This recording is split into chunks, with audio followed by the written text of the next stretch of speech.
What's going on, everybody? So now that the football season is here, I can officially say that we will now have Browns After Dark Sunday night, Monday night, and if that is not enough for you, we got another one on Thursday. So if you've ever said to yourself, hey, I wonder where I can meet with people and talk about the Browns, that is the place for you. Check us out at Browns After Dark on Twitter. The link will be in the description down below. Times will also be posted on that Twitter page, so be sure to give us a follow, turn on your notifications, and come let us know what you think. We want to know your thoughts, so I'm looking forward to seeing you there. All right, what's going on, everybody? So we're here to talk about the game. It is the week, and that is for Ohio State versus Michigan. Number 2 Ohio State versus number 3 Michigan. So last year, and I know I don't talk a ton of college football, don't talk about hardly anything anymore, but after the game last year, I had people sending me clips of the video I made after the game ended, of me saying that Michigan ain't going to win for another decade. So that starts this year. I kind of put things out on the line there and said that, Michigan enjoy it. So, all right, it starts this year. We got to get things back on track. So, with that being said, there was one person that I knew had to be on this little call, video, whatever you want to call it, and that might be the biggest Ohio State fan I know, one Mr. Michael Cozy with the M crossed out. How are you doing, sir? A little nervous. To be very honest with you, I was kind of like our team this past week. I wasn't worried about Maryland at all. I was very jittery already. I want this game to be here. It's at home. It's the first time we're going to get to see them in person in 4 years. So even if the game happened 2 years ago, which it didn't because of, we all know, COVID restrictions, even though their team didn't have it that bad. They just kind of shut down the whole athletic department, but it still wouldn't have been with fans. It would have literally been like a weird home game, etc. I'm excited because, to me, honestly, the last time they were in the shoe was probably my favorite game of all time that I've ever attended. Just from the get-go, we started out, Dwayne Haskins completed just going off in that game. We had the block punt. We had Chase Young making his big Buckeye first game that he really had a major impact in, forcing the interception there. So I mean, Michigan players on this roster have never been to Ohio Stadium. They've never been to an atmosphere. And if they have, they're basically a redshirt 5th-year player, etc. Think about that. Michigan's team has never been in an atmosphere like we're going to see on Saturday. And that's crazy. I didn't realize it's been that long. So, well, you got to figure. So 2019 and 2021 were at Michigan.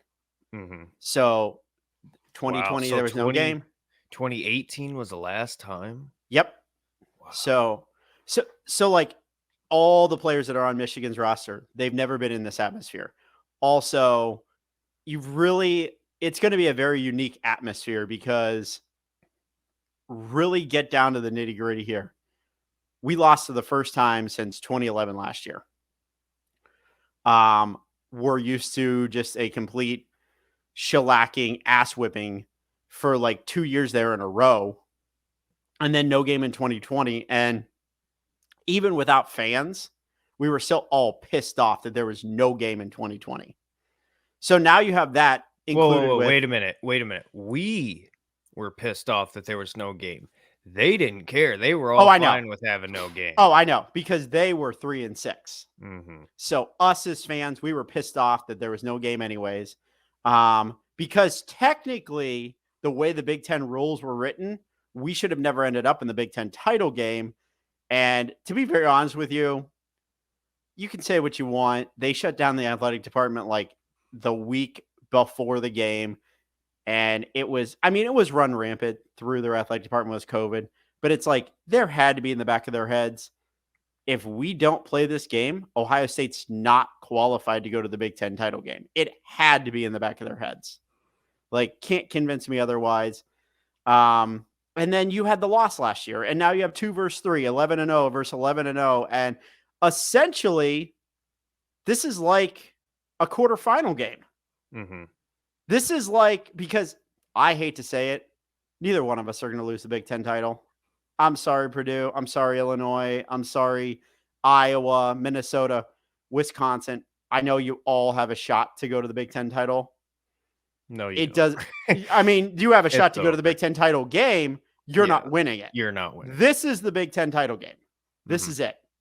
Yeah, and to your point, number 2 versus number 3, I don't think that's just a number at this point in the season. To me, this is a college football playoff semifinal game. Like, there's a real chance, and we'll talk about this maybe a little bit later, but there's still a chance that both of these teams somehow end up in the playoffs, especially with Tennessee's fall. TCU having a close game against Baylor. That was insane. Both of these teams are coming off very bad games last week.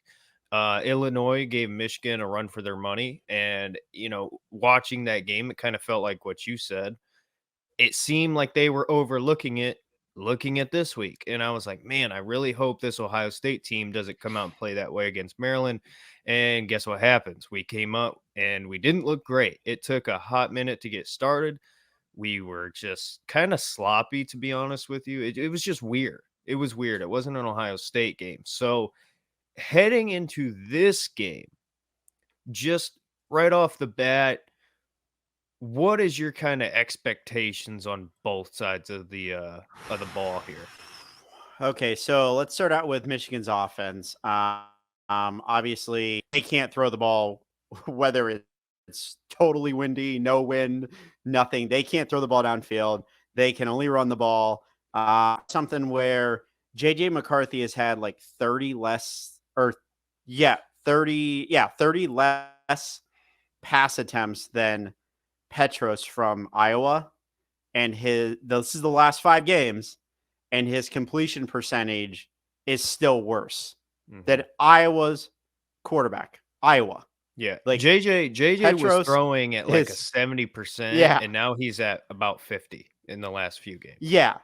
I mean, I think it's under 50, actually. Is it under? Well, it's think near 50, but it's not good.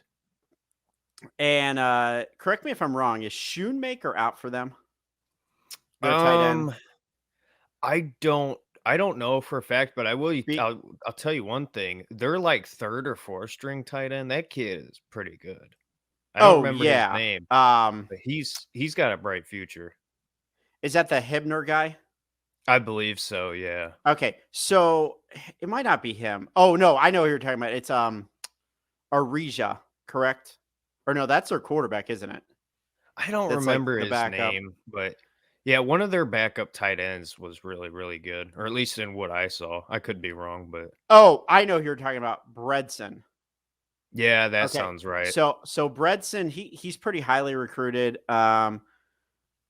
It's going to be an interesting see what I mean. Like, here's the thing: for them to move the ball on offense, they don't really have any wide receivers, in my opinion. Bell is about it. Johnson. Yeah, but Bell's not even that good, I don't think. I'm not impressed by him at all. So I'm sure you saw the comments from Ryan Hayes today, correct? No, I did not. So basically, Harbaugh compared like some analogy about superheroes and how Ohio State and Michigan are both superheroes. And basically, Ryan Hayes, their tackle, made a comment and said that they are like Batman. And Ohio State is essentially something like an Iron Man. So not as popular, but they have their plenty gadgets. But we're like Batman. And okay.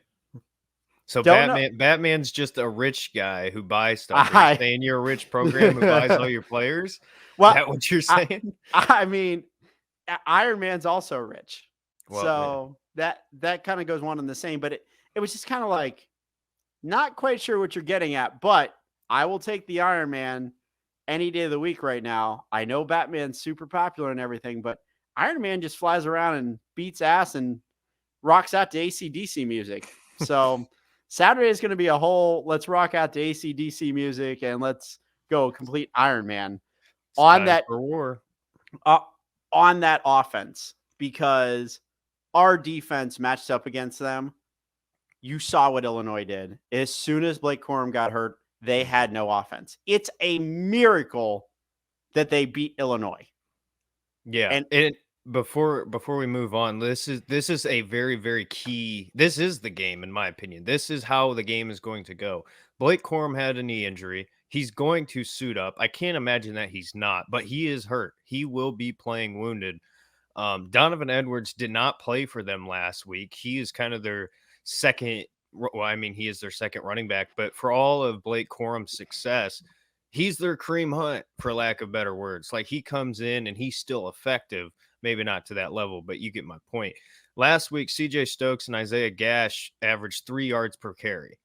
3 yards per carry against Illinois. That is not going to work against the Jim Knowles defense. So for Michigan, I agree with you. They have problems pushing the ball downfield. JJ McCarthy, I really like him, but if they can't get something going in the pass game, and I'll tell you what, I'm really worried about the play action. I think, regardless of if Corum is healthy or not, I think they're going to just use him as a decoy and try to hit us 10 yards, 15 yards, kind of like what we did with the crossing routes back to 2018.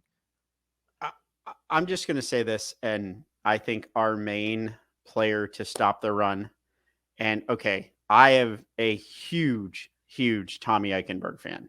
Huge. I've been praising Tommy Eichenberg up and down since he was recruited, since he's got here. He had his struggles last year. This year, he's an outstanding player. The only problem I have with him is, and it's ingrained in my head, is the missed tackle at the goal line against Penn State. And then he had another missed tackle this week at the goal line against Maryland. I think this week that doesn't happen. He steps it up. I think he's your player of the game this week, and he's the difference maker because they can't throw the ball very much. If they do, they're going to throw it to maybe the tight ends, and Eichenberg usually blitzes and doesn't really cover the tight ends a lot. But I think that we're going to get after them. We are going to send the blitz a lot this week. My other key player of the game, and I think everyone should know he's a very key player in this Jim Knowles defense, Tanner McAllister. He has got to be covering better on the deep routes because last week was not great for him. He struggled. They're going to try and throw it deep at some point. If we don't give up any big plays deep on the pass, which I don't think we will because I'm not sure McCarthy can put it on the money enough to do that. But if we don't give up any big plays deep, this ball game's over. There's no way they're going to keep up with us because I don't think their defense shuts us down. Yeah. Well, and another thing, and this is, I don't know about you, but it's unfortunate that this even has to be a point.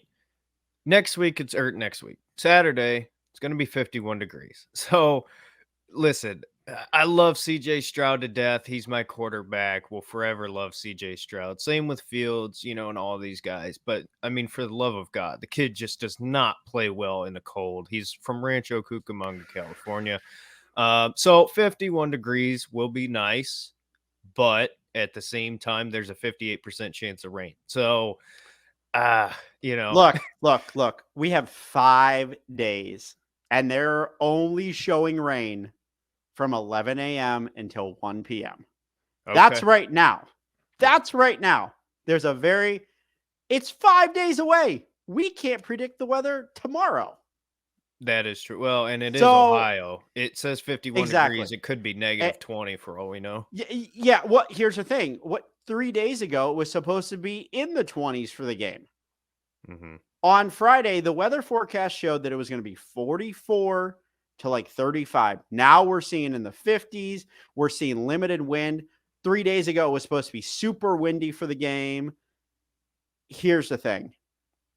We have proven enough that we want to establish the run. I think that's a Ryan Day. Ryan Day wants to establish the run. I wish other coaches for teams I like just wanted to establish the run, but I you wonder who know, you're talking about there.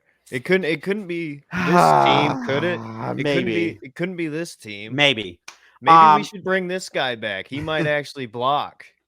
Sorry, Pete, didn't mean to Pete, turn this into a Browns I rant, know. but as Pete, always, it turns into a Browns rant. People are gonna laugh because behind me is all this Brown stuff, and yet it's funny because if I literally turn my computer around, there's a whole mantle of Ohio State stuff. With all the M's marked out, by the way. I can confirm, by the way. So. And also, and you can probably confirm on this, even my appliances in my house have the M's crossed off with red tape. Mm-hmm. So this is it is that week. Listen, by the way, I don't want to reveal where I work, but let's just say I work at a place where there's a reason why I have new Ohio State gear. Okay, I'll put it like that, right? So I was like, "Hey, boss lady, I have an idea that you're probably going to say no to, but I'm going to do it anyway, so it'd be better if you said yes." And she was like, "Of course, oh what, you know." And I was like, "Listen, I'm crossing out every M in this store, whether if you like it or not." And guess what? I did. So, changing companies out here. I mean, you know what? I'm not opposed to that, and I will no comment that. And then we're just out here doing the Lord's work, you know, crossing out M's, you know. We'll no comment that. So may or may not get in trouble for that, but I don't know. Well, hey, to your point though, real quick, getting back to this game. Yes. Talking about Ryan Day and the run game. This is also an important thing too, because we talked about Michigan's injuries and they're down to Stokes and Gash. For Ohio State, Mayan Williams didn't play last week, and you know it was kind of felt. Travion Henderson was back, but basically ineffective. He wasn't himself. He couldn't cut at all. Well, so, and that's the thing. If this comes down to, and by the way, if I'm Michigan, and I listened to Joe Klatt earlier today because he's by far my favorite college football person of all time when it comes talking about this. He said, and I think every team will probably do this: double team Marvin Harrison Jr. no matter what, because you're still not going to be able to stop him, but at least put two bodies out there. So for us, you know, Fleming has been up and down. Mecca Ibuka he was better last week, but he's been up and down a little bit. To me, Travion is not himself, like you just mentioned. I think in my kind of X factor for this game is the guy who stepped up last week with 27 carries, 146 yards. Dallin Hayden is an absolute star in the making. And if you remember, I believe it was 2018, the last time we played at home, Chris Olave took over that Michigan game in a bunch of different ways. I think this X factor for this game is Dallin Hayden. I think to establish a run game, to kind of match Michigan up front physically, you got to have somebody who's going to be able to do it. If Travion can't do it at his full health, okay. If Mayan Williams is going to be hurt still and not playing a whole bunch, our running back depth is good. Our running back depth is better than Michigan's by far. So here's the thing about Michigan is if we can handle Chris Jenkins in the middle, we are going to have an absolute field day because it's pretty much Chris Jenkins. I'm not impressed with their edge players. I'm not impressed with Upshaw, Harrell, Moore, or Oki. None of them really scare me. It's their nose tackle, defensive tackle, Smith and Jenkins. If we can handle Smith and Jenkins, we're going to have a pretty good day up front. And if you really look at it, like, kind of go look at Michigan as a team. They don't have a ton of players. Like, they're not, for example, they're not getting to the quarterback that often.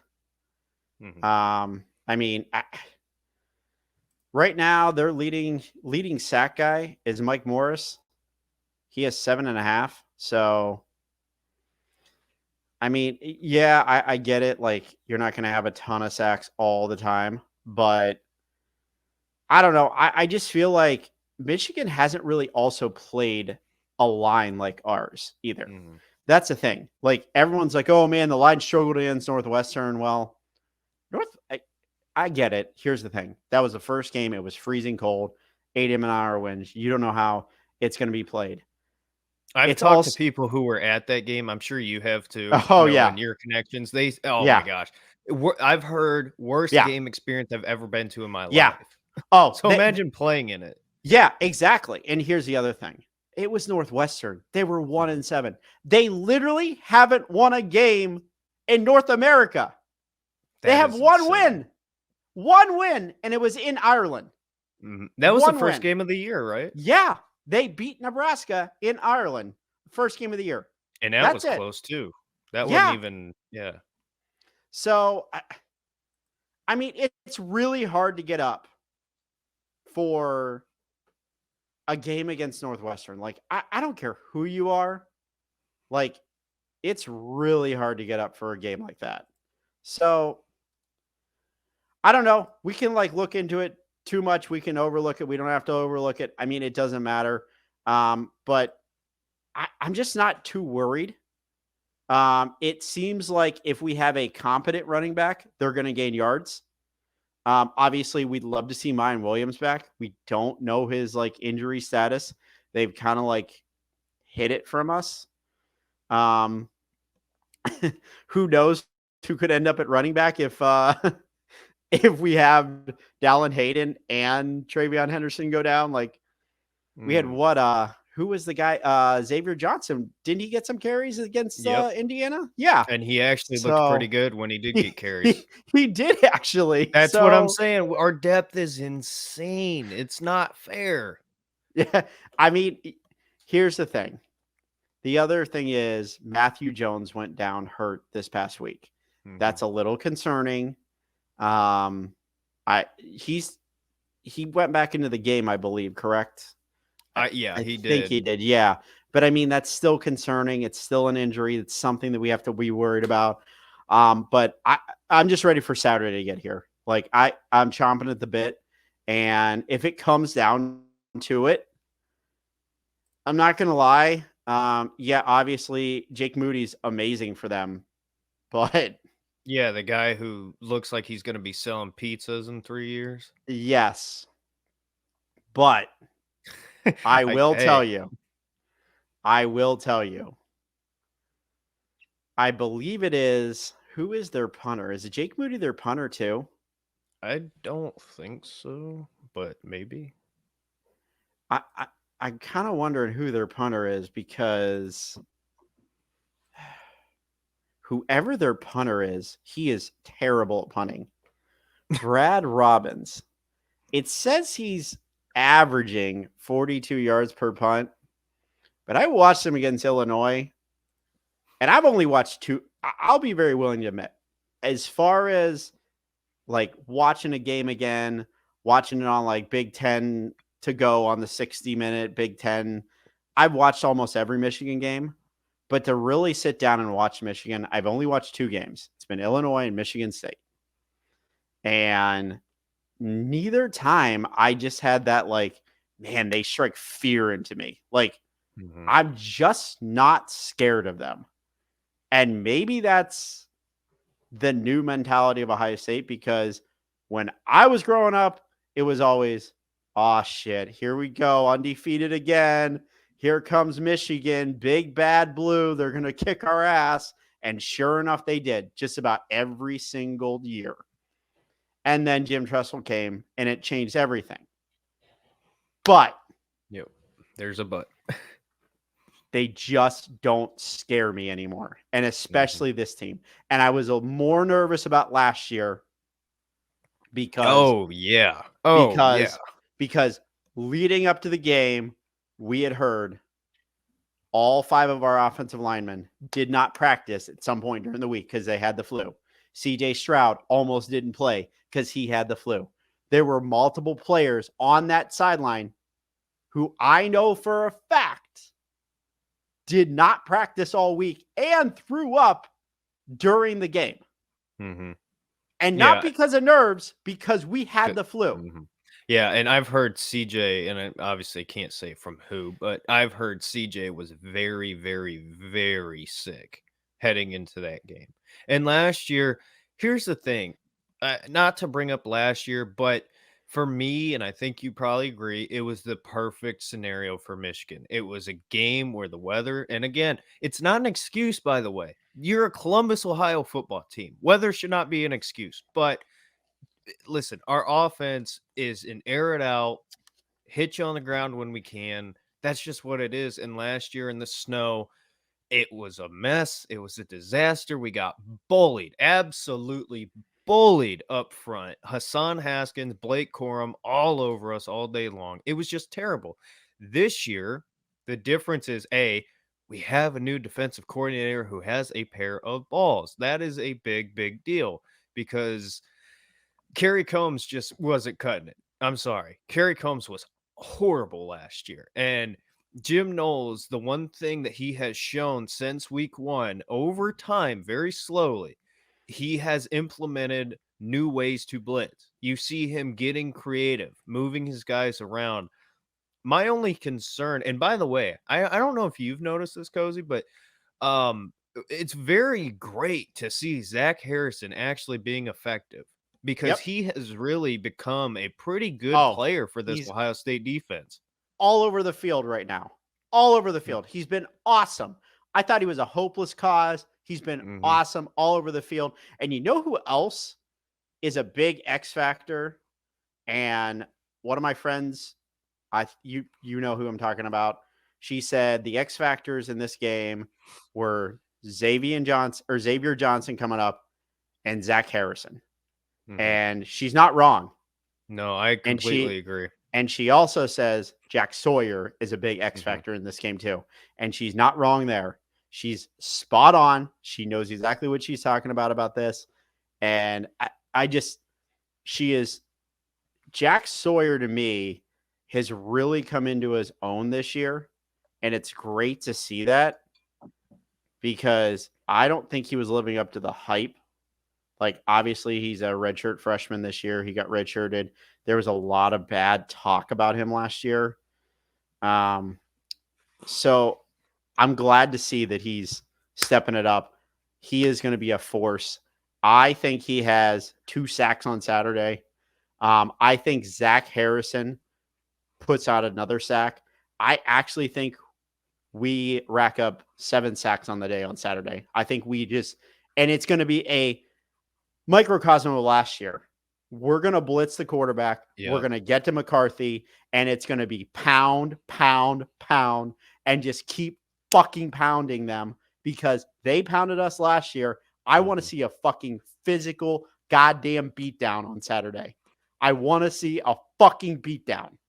I think, and you know what? I said something after the Browns, and again, we're going back to the Browns, but after the Browns beat the Bengals, there was one thing that I said when it was me and Tristan talking. I said, you're about to find out who this football team is based on how they handle this win.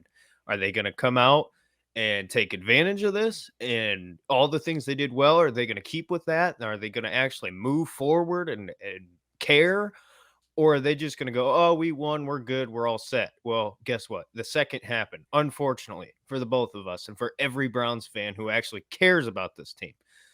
The difference, and it's hilarious, and I don't mean to keep going back to this, but last week against Maryland for us, I had a lady who was watching the game near me, right, at the end of towards the end of the game when things weren't looking great, right? You know where I'm talking about that time in the game. And she was freaking out. I mean, pacing back and forth, terrified, nervous. And I was over there folding T-shirts. I wonder where you work at. Yeah, isn't that funny? And she goes, I can't believe you're so calm. And I said, ma'am, with all due respect, I'm a Cleveland Browns fan. I know when I need to worry about this team. And guess what? She was all freaking out. I don't mean just like, oh, I'm nervous. I mean, like, she was like season's over. This is the end of the world. And I'm over there just minding my own business because back to what Joel Klatt says, this is the difference between Ohio State and Michigan this year. You want to know what the difference is? Michigan, in my opinion, and it's what Joel said, but I agree as well. Michigan's floor is better than Ohio State's floor. When things are going bad, Michigan still can be effective because of the run game. Now, that's with Blake Corum. There's a big caveat there. But Ohio State's ceiling is 3 times higher than Michigan's. You can be down 2 touchdowns in a field goal, whatever. We can turn it on and get there. We have shown it. Now 2 times. Penn State. Everybody was talking about upset alert. Guess what? Bam, bam, bam. And all of a sudden you're looking at the score going, how did that happen? Last week, Maryland, same thing. This team, when they come out and they say, no, it doesn't matter what you're doing. We are taking it. We are taking it. There's nothing you can do to stop it. Whether if it's Marvin Harrison Jr. catching any ball thrown his way, whether if it's the defense getting turnovers, like we turn it on. We have that championship level special team where you could just it just happens. It's unexplainable. Let me tell you something. That locker room is going to be that level turn on at a dime for this entire game. They are out for revenge, right? Every Michigan fan last year got to run their mouths, got to talk about it. Jim Harbaugh, and guess what? You earned it. You deserved it. You came out and you destroyed us. But guess what? Time's ticking. Your year of celebration is up. And in my opinion, and I agree with you, this defense is going to absolutely pound you into the dirt for 60 minutes. And you better get ready for it because if you're overlooking it, like I talked about with the play action, they're going to try to run the football and it's not going to be effective. Or it might be minimally effective compared to what Michigan's been doing this year. If we come out and we can contain JJ McCarthy and get in his head, it is over. It's over from the start. So 2018, last time this game was played in the Horseshoe, what happened? Right? Michigan's better. Michigan's better. It's gonna be a dominating win for Michigan. It's gonna be so embarrassing. They're gonna do it at the shoe. And guess what? We destroyed them. And exactly what you just said. Out physicality. That's my point. I forgot the word to say. But that's what we're going to do. We're going to absolutely pound them into the dirt up front. It starts up front for me. Zach Harrison. You already mentioned him. And the rest of those guys, Mike Hall Jr., I think is another one who a lot of people aren't really talking about. If you can get that pressure from the interior and blow things up, that's big. Like, I don't know about you. I'm expecting this to be a very convincing win. And I know we got our Buckeye color, rose glasses on, but I've heard Michigan fans saying the same thing. They are worried because of how this team has played. I'm sorry. I don't think this game's close. I think we win convincingly. Can I just say this to all the Michigan fans? And I'm definitely going to post this on my Twitter and to you Michigan fans out there who want to say, oh, we don't have Blake Corum. Well, guess what? We have an injured Travion Henderson. We have an injured Mayan Williams. And guess what? We also have an injured JSN, who was, everyone thought, going to be the best wide receiver in the country this year. But he's been injured all season. DeJuan Jones came off injury last week. Exactly. We have been injured all season. So don't give me this, oh, we don't have Blake Corum. Sorry that you guys only have one player on your whole offensive team. So stop with the fucking excuses, because if you get your ass kicked on Saturday, you better not fucking run, because I've had to hear it for a whole fucking year. And I was up there last year when you fucks literally were a big bunch of dick bags to us. I know you're going to have to cut this. Sorry. No, I ain't going to cut it. You're just going to get a whip it. Okay. Well, whip it. But you guys literally were the biggest assholes in the world. And trust me, here's the thing. I didn't forget that. I've been up there 6 times. Every time we kick your ass and we beat your ass up there, it's, oh, welcome to Ann Arbor. Welcome to Ann Arbor. But you beat us twice when I've been there. And every time you guys turn into this totally 180 biggest assholes in the world. You would think it would be the opposite way. But I can tell you that's the reason why a lot of Ohio State fans who are going to go to the game on Saturday are going to be assholes to you, because walking out of there last year, it was not pleasant. It was not nice. I kept my head down. I didn't say a word because unfortunately, my friend, I lost him in the crowd and we parted our separate ways. I wasn't getting my ass beat, but I took it. I got a pom-pom in the fucking face. Trust me, I have a pom-pom every single day from that game that is on my wall. And every single day for the last fucking year, I've woke up, looked at that pom-pom and go, beat the piss out of them. Just beat the absolute piss out of them. I don't care what it takes. I'm going to be there on Saturday.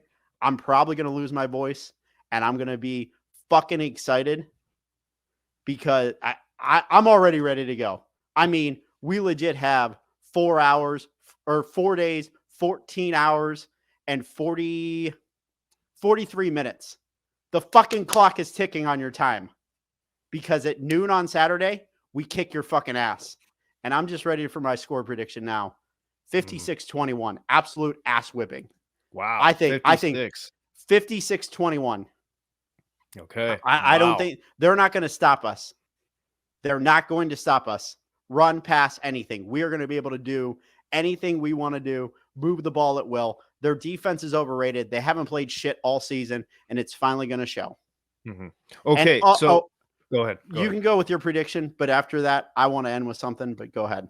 Well, no, I wasn't going to give a prediction quite yet. I want to make a point to the point that you just said. Everybody's talking about this Michigan defense. And yes, they have been playing better than expected. And here's the thing. They're pretty athletic in the back end, right? They're making open field tackles. That's great. But they have not faced offensive line like this. They have not faced weapons like this, right? Cade Stover is a guy who came out of nowhere, right? Who is another X factor, you could say, for this football game. So, especially given the conditions, I don't think Michigan's defense is going to be nearly as effective. I think, to be honest, they're going to get exposed pretty bad. So, I agree with you. With that being said, as far as a score prediction goes, I'm going to go 37-13. Okay. Ohio State. I'm going to say one last thing. My first player to score a touchdown on Saturday, most unlikely person, Mitch Rossi. He's going to come out of the backfield on a little little wheel route, and he's going to catch a touchdown pass probably 10, 15 yards down the field. And it's going to be wide open because if you watch Michigan, they go into this man when the other team gets into the red zone, and they let the running back for Illinois out of the backfield, and he was wide open on one of the passes, and the quarterback just didn't throw it to him. Yeah. I will say one last thing. We were talking about last year's game. I hope Ohio State's athletic department watched and saw what Michigan did to our fans, our band, etc. We have been to Michigan, going to Michigan for years upon years upon years, and the band is always sat on the field. But for some reason last year, they decided we're going to throw the band in the last 10 rows of the whole stadium. I hope our athletic department saw that. And yes, I'm fucking petty. But I hope our athletic department sits them all the way up in C deck. And their damn band has to sit up there and doesn't get to perform at halftime and doesn't get to do everything that they want to do. Because I've had people I've talked to who I know were in the band. They said Michigan fans were hitting them with pom-poms, that were sitting near them and were trying to like rousel them up with their little pom-poms and whatnot. Hey, you know what? That's fine. Trust me when I tell you this. Payback is a bitch. And Saturday cannot come soon enough because right now it's 9:22 p.m. in the great state of Ohio, and Michigan still fucking sucks.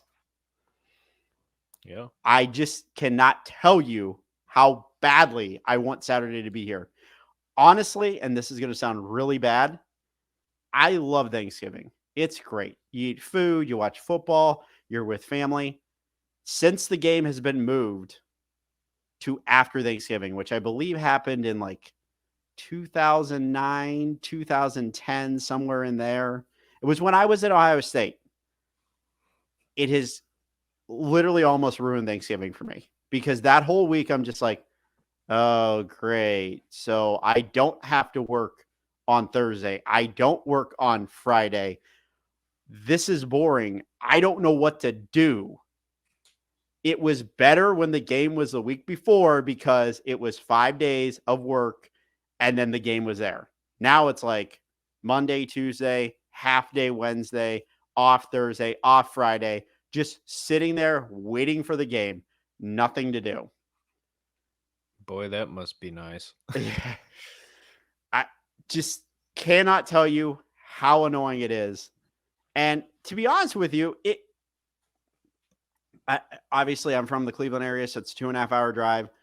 When they moved it to post Thanksgiving, it wasn't the greatest because here's the thing. So Mirror Lake Jump, I don't know if you've ever heard of it, but you used to jump in Mirror Lake. No matter what the temperature was, there were multiple years where it was snowing. You run from your house, jump in the lake, and just run right back home. There was one year it was 75 degrees, and probably it was like a Indian summer kind of thing, and we basically were doing like the backstroke or just like jumping in the lake and staying in there, and it was actually one of the most attended Mirror Lake jumps ever. It's unfortunate they don't have it anymore. For safety reasons, the university shut it down. Mirror Lake Jump used to be one of the greatest things ever. But even that kind of was weird because it used to be the Thursday before the Michigan game. And you used to be able to be like, okay, so I jumped in this cold lake on Thursday. I go to the game on Saturday. And then Sunday, I feel sick as hell. Then it was, okay, I'm going to go jump in this lake on Tuesday and then feel sick as hell by like Thursday or Friday. You didn't have that gap. But I mean, joking aside, it was weird to have it post Thanksgiving. Mirror Lake Jump is tomorrow night. I mean, trust me, I would have been one of those alumni who would go down there, take pictures, see everyone jumping, get excited about it. It was honestly one of the best events that Ohio State had during Michigan week. Obviously, there's the Michigan pep rally, which was usually on Fridays. They had to move that to Monday before the game when it's Thanksgiving week. It's just a weird concept. But this is something like that is just ingrained in you. Like every year when this game is coming up, like even when Michigan was bad, like before Harbaugh, before Brady Hoke, back to Rich Rod. I remember it was 2008. It was Rich Rod's first year. I was a sophomore at Ohio State, and Terrell Pryor was our quarterback. We were on our way to the Rose Bowl. It was already decided. I believe we were on our way to the Rose Bowl. Maybe not. I actually, no, we weren't. We weren't on our way to the Rose Bowl. But anyways, beside the point, they were like 3-8 coming into the game. They had like, I think the line was like the biggest line in the history of Ohio State football. It was like 28, or against Michigan, it was like a 28-point spread. And the very first play of the game, Terrell Pryor throws a pick. And I just remember the whole stadium was just like, it was at Ohio Stadium, and everyone was just like, oh, shit, here we go. Like, they're going to make this a ball game. It shouldn't be a ball game. They're terrible. And the next thing you know is they went 3-and-out, and their kicker shanked the field goal. And it was like one of the loudest roars of the whole season at Ohio Stadium. 3-8 Michigan. And it was the loudest roar for a missed field goal. And it was 25 degrees, freezing cold that day. But it was the best crowd of the season. Because guess what? We really do hate them that much. And we love to beat them. It doesn't matter the records. We love to beat them. And I just so excited for Saturday. And I can't wait for the fucking beatdown. I just can't wait. I'm so excited. I'm chomping at the bit. I'm like ready to like run through a fucking wall. And it's Monday. It's literally Monday night. Mm-hmm. It's Monday night when we're doing this. Yeah, and I'm fucking ready to go. Oh man, let me tell you something. It has been a long, hard year, right? And obviously, there's more things to life than just football, right? But here's what you got to understand. Everything comes and goes, right? That time keeps ticking on. So, good things, bad things, that time's going to keep ticking. So, you can sit there and you can talk about last year and you can celebrate. But guess what? Time's come. It's game week. And another thing, guess what? You got that win off of your back last year. I hope you're matching the intensity, because if you think the last decade plus has been intense, you have no idea. None. So, with that being said, everybody, it is the game. Like I said, this is on a Monday, so this will probably go out tomorrow at some point. Let us know your predictions. If you're still watching this at 47 minutes in, let us know what you think. What do you think's going to happen? Do you agree with us? Are we idiots? I don't care. Whatever. Say whatever you want. But with that being said, let us know. Thank you for checking this out. And OH. IO. We'll see you in the next Fuck one. Michigan.